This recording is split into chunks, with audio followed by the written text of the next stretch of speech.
जय जगन्नाथ जय जगन्नाथ जय जगन्नाथ समस्त को पुणी थे स्वागत एक नूतन अध्याय को। आज जगतरनाथ जगन्नाथ रथ उपरे संक्षिप्त उपस्थापना करेंगे। जगतरनाथ जगन्नाथ अणसर पर नवजौवन दर्शन देई तांको मौसी माँ घर को 9 दिन यात्रा करती।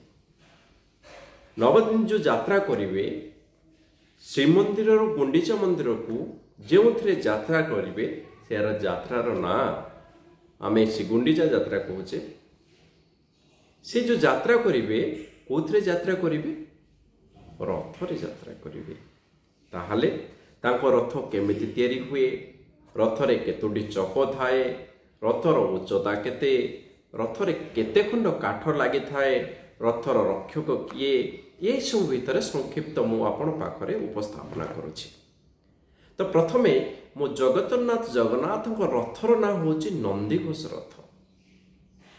कहा जाए यह इंद्रदेव प्रदत्त करथिले।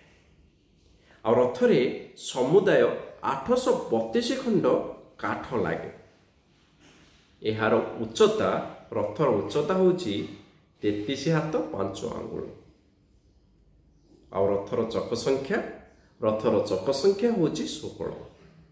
आ चकर परिधिटा होछि 7 फुट। ये होछि रथर कार्य। तो यही रथरे रक्षक किए रही थांती? रथर रक्षक होचंती गरुड़। आ रथर ध्वजरे किए रुहंती?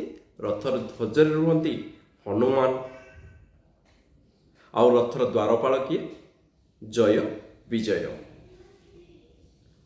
रथर आभरण, रथर ऊपर जो आभरण रही था ताहा केमिति? रक्त और पीत अर्थात नाली और हलदिया।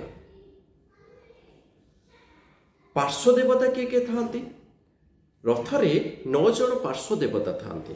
से मानक ना है हनुमान, राम, लक्ष्मण, नारायण, कृष्ण, गोवर्धनधारी, चिंतामणि, राघव और नरसिंह। ये हेले पार्श्वदेवता। ताहले रथ तो खाली जीव ना, रथ को टाणिकी किए नब?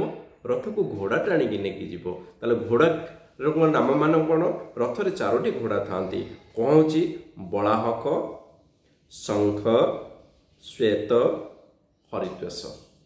घोड़ा रथरे घोड़ा जो चाहेगला ताले ताकू बाहिब किए? सारथी बाहिकी नब। ताले सारथीर ना कौन? सारथीर ना होची दारुक।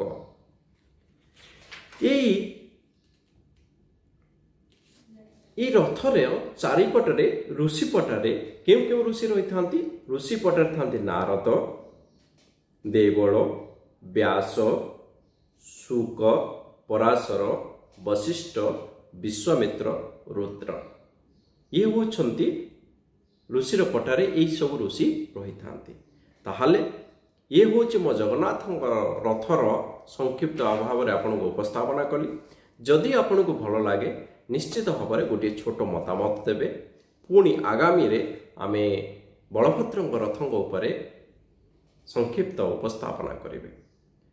जय जगन्नाथ जय जगन्नाथ जय जगन्नाथ।